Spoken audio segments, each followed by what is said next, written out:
We've helped dozens of agencies scale and add hundreds of thousands of dollars every year in revenue through operations, systems, AI, and automations. And one of the biggest reasons that helped us achieve those results is we managed to identify bottlenecks, and then we went into those bottlenecks, optimized them with AI and automations, with systems, things like that, and we actually help the clients scale. So what I want to talk about in this video is how you can identify the bottlenecks as well, how you can change the operations, how you can change the way you think about operations so that you can actually identify bottlenecks, and then what you can do with them and how this process even works. So what I see in most agencies is, they kind of understand that the process that they have isn't the fastest. They are good at lead generation, they're good at sales and marketing, but it feels like they can't get more clients, or cannot handle more work just because of their operations and backend. They know that the team is good, but for some reason they cannot produce the amount of work that the founder thinks they can produce. So these are like the common issues that I see happening in businesses, and it's one of the reasons, and not seeing bottlenecks, not seeing all of this data is one of the biggest reasons for it. So I'm going to show you different things that contribute to you not seeing the bottlenecks. And first of all, and the biggest, I guess, thing is you still having the task mentality behind scaling and operating an agency. So tasks are great, and like in logic, they are pretty good, right? Create a brief for client A, design ad for client B, send a report to for client C, onboard client D, whatever. But tasks have three fatal flaws when it comes to identifying bottlenecks. First of all, tasks are pretty much random and scattered when you think about it operationally. So every project has different tasks. One client needs 5 ads, another needs 12 ads. You might want to add a subtask. You might want to have a different amount of tasks for a particular client. And when you want to find the bottleneck in a given process, the biggest thing that you want to have is some sort of a visualization or some sort of a good data structure that shows you the insights that you want to see and help you identify the bottlenecks. But with tasks, you cannot compare apples to apples. So you might have different tasks. You might have different names for tasks. You might have different amount of tasks that are part of the same process, which you would think is a bottleneck, but you cannot really compare things, cannot really measure things, and you can't improve what you cannot measure. So and yeah, you can build templates. You can build kind of ClickUp templates, Notion templates that generate the same amount of tasks, but it's still not the same. And the second reason is tasks don't really show the process flow. A task is a to-do item. It doesn't tell you what happens before or after the task. You just see things like tasks created 14 days ago. Is it good? Is it is someone stuck? You don't actually know. You don't actually understand the process behind it. And also, tasks are just too flexible. So ClickUp, Notion, Asana, Trello, other tools like Monday are built to be flexible. And this is very good when you're starting out, when you need the flexibility to play around with the processes, understand what's working for you, which helps you generate good results for clients. But then after that, the flexibility means that the team members can create tasks however they want. They can create subtasks. They can manage the tasks differently. And you cannot track data very well with tasks just because of how flexible they are. And flexibility pretty much equals chaos when you're trying to scale. You cannot optimize what you can measure, and with tasks you pretty much have that flexibility constantly. So the solution is just taking those tasks and turning them into stages. So and kind of having the process line model. So if you look at the manufacturing facilities that produce hundreds of thousands or millions of products, they don't create a task each time they need to produce something, or whenever there's an order, they don't create a task for producing the order. If every unit goes through exact same stage, you can measure and optimize each stage. So in a car manufacturing facility or car factory, they have stages like and it's not like exactly what they have, obviously, but as an example, frame assembly, engine installation, painting, interior installation, quality inspection, final delivery, all of these stages that they have. And every time they are producing a new car model or just a new car, they don't create a task. They don't try to assign somebody to a new task or find the due date for a task. They have a process and a pipeline that every single car goes through it. So every car, same stage, same order. Because of this, they can actually measure how long a different stage of the process takes, who was assigned to those stages or who was assigned to those stages normally, and actually inspect things, identify bottlenecks, and then improve the stages that take the most time in a process. And how do you actually, take the process that you have right now? How do you turn it into these stages so that you can actually identify them? So first of all, just stop thinking in terms of tasks and start thinking in terms of stages. Start thinking in terms of processes and pipelines. You can imagine these assembly lines, manufacturing lines in a manufacturing facility. Do that, or if you're good at like database structures, you can also imagine that and try to build a very good like database structure, but it's more I guess tacky and more boring for some people. But yeah, instead of random tasks like create brief for client QA, design ad for client B, review a video for client C, etc., you define stages that every deliverable goes through. So for example, for creative production, we work a lot with creative agencies, ad agencies, and something that we normally use, this is just like an example, like ideation, brief creation, brief internal QA, design creation, design its edits, internal QA, client QA, handoff, launch. It could be many more stages, but still, this is like a template that you could have. But again, in order to identify the stages that you have, first you need to map out your process. I'll try to link a video that I've already recorded on my channel, how you do actually do process mapping in your business. But that's the first thing you need to do. Just think, meet with your team, map out your processes, understand who's responsible for what, when things happen, when you have handoffs between different stages, and then this will give you a very good idea on how to actually standardize it across stages. So do that and have entities travel through these stages. So for example, for client onboarding, we have everything from verbal agreement to going into full active fulfillment. So you can imagine a client going through these stages of the manufacturing line, or in this case for creative production, you have different ads, or in this case it could also be, I guess, like content pieces, email marketing, campaigns and things like that. They travel through these stages. So you don't have tasks, or you don't have tasks that are random, scattered, maybe like linked together somehow, but instead you have pieces of deliverables, or in this case just deliverables or clients or entities, how I like to call them, traveling through these stages. Hopefully that makes sense. So every ad, video, or content piece moves through these stages. At any point of the process, you can actually predict how long it will take to finish the deliverable. You can also predict if the deliverable will be done on time and prioritize it if it won't.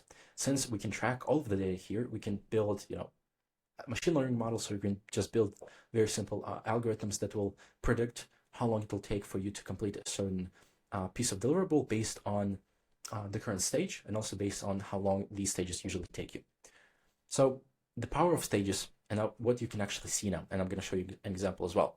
So first of all, you know exactly where work is. So instead of thinking, I think Sarah is working on something for client A, you will actually see like client A has 3 deliverables. One is stage 30, design creation, one is stage client QA, and another in design needs fixes. So whenever a client asks you like, hey, what's the status on the campaign, or what's the status on the deliverable, you can actually tell them exactly what has been done before, what's going to be done after that, and you can also predict, I'm going to, I guess, jump here, when the work is going to be finished. So you can, tell the client, hey, it's going to take approximately 7 to 8 days because you have the data to back it up. You can also measure time per stage. So, and this is kind of going into that, how you predict things. You will now measure every single stage, how long it takes, who's responsible for that stage, what client this deliverable was assigned to, and things like that. And it will just measure things and identify things like, brief creation takes almost a day. Design creation takes 4.2 days. Client QA takes 6.7 days. So now you can clearly see which things are slowing you down the most, and you can attack those stages and then build automations for them, build operational changes, improve the systems, build better SOPs, train the team better, and all of those things. So you can also compare team members now. Once you have these stages, you can also assign, when you assign like team members for ads or for content pieces or for whatever, they will also be tracked by the system. So you'll see things like designer A completes stage 30 in 3.1 days, designer B completes stage 30 in 5.8 days. So now you know the designer B either needs training, has too much workload, or isn't a good fit, or maybe the system that you build somehow just does not work for the designer B. So yeah, and again, you can predict completion times based on the data and things like that. So this is just an example that we have for our client. This is a custom app. This tracks stages within a creative process, and as you see, news UGC step is the longest, takes the longest time. In this case, I wouldn't even call it a bottleneck, just because how like rare this step is needed. So one of the things you want to also consider is not just what is the longest stage to complete, but what is the longest stage, but also the most common stage. So in this case, if we filter out all of the UGC ads and we look at only like image ads, video ads, this is not going to be a bottleneck, and like the bottleneck is going to be something like client QA handoff or launch in that case. Cool. Hopefully that makes sense. So how do you identify these bottlenecks? What is actually the process that you need to create? First of all, you need to again map out your processes. That's kind of step zero. Then you need to create an efficient system behind it so that you can actually go through stages and your entities go through stages. And after that, first you need to track time in each stage. So how you can do it is just set up some sort of an automation or a trigger in the database when something like an entity deliverable enters a stage. You set a start date. When it leaves the stage, you set a end date or exit date, and then you just calculate the difference between the stages, between the start date and end date, and gives you the how the difference and how long it took. Then you calculate the average time per stage, so just calculate the average per every single difference. And then you can group the results into, group them by stage, group them by client, group them by team member, and then see what is the average time it takes, to complete a certain client to go from stage 1 to stage, to the final stage. You can group by team members and identify what team members take the most time on average to complete the whole process and things like that. Then you can actually investigate why that stage is slow. So you're going to see your bottleneck, you're going to see the stages that take you the most time. Usually you'll find that client QA is like a bottleneck just because how long clients usually take to complete stuff or like to review stuff. So for example, now that you know where the problem is, you can investigate why. If stage, let's say client QA is taking 6.7 days on average, which is like way higher than everything else, you might discover that clients don't know when they need to review stuff. Clients are confused by what you send. Clients are too busy, or you're sending too many options, or your process for handing off things is not defined well, or you don't have a good client portal, or you don't have a client portal at all. So these are like all the things you can actually consider, but now you have the data to back it up and understand like this is actually the bottleneck. This is actually what we need to investigate and what we actually need to improve. So for the client QA, and later I'm going to show you what like different solutions you can actually use for like different common parts of the process which are slow. And again, measure if your fix worked. So after implementing your fix, whatever it is, track the same stage again. After a few weeks, just see if anything dropped. Ideally, you also track other changes in the system, or you don't change anything at all, so that you have a good experiment, right? So you can actually you made it one change. You had the data before that change. You have the data after that change, and see if anything changed. If your capacity, like if the average time drops for like 6.7 days to 3.2 days, you just increase the capacity by 50% in that stage. And one important thought, you have to think about, like, why are we focusing on these bottlenecks so much, is an hour lost at a bottleneck is an hour lost in the full system, and an hour gained in the bottleneck is an hour gained in the full system. So the speed of the system and of a process is defined by its weakest link or by its bottleneck. So the fastest your bottleneck stage is, the faster your process is. So no matter how many automations you add, no matter how many team members you add, no matter how many emails you produce or content you produce, if your bottleneck is, like, let's say, design internal QA, and you don't have enough people, enough resources to internally QA all of the content, no matter how much content you've produced, the speed of the bottleneck, the speed of the system will be defined by internal QA, since it is a bottleneck and you just physically cannot go get more units or more work through this stage. Again, hopefully that is a good explanation. So common bottlenecks that we see in agencies, these are mostly for, I guess, creative agencies, or like anything that has to do with content, But some of these also apply to pretty much all of the agencies, all of the businesses. So brief creation or anything like content generation related or any sort of planning is done. Usually, like the bottleneck is, if it's in brief creation for a few days or like it's um, you know, content generation, whatever. Usually, either the ideation stage is a bottleneck, or your research process is not good enough, or literally your brief creation, like your copywriters, creative strategists are not good enough, or um, there are like system changes in that. So some things you can do is create standardized templates. You can also add a detailed like onboarding, a better onboarding questionnaire, like form for whenever you start working with clients, so that they provide more information to your team, which they can now use to just write better content. You can also build better research automations, better research processes that help you get more ideas into the system, so that they, copywriters, creative strategists don't have to spend time thinking about working, or like what needs to be done, but actually they just get the ideas, they look at it quickly, they have some like easy to digest document that is sent to them every single week, and they just get that, create the content itself, and they will spend way less time on the actual stage. In terms of like creative production, anything like design related, video related, designers or writers take forever to complete work sits in their queue for days before they even start, quality is inconsistent. So what you can do is prioritize work smarter. For example, this is not only about like creative production, this is pretty much about any bottleneck.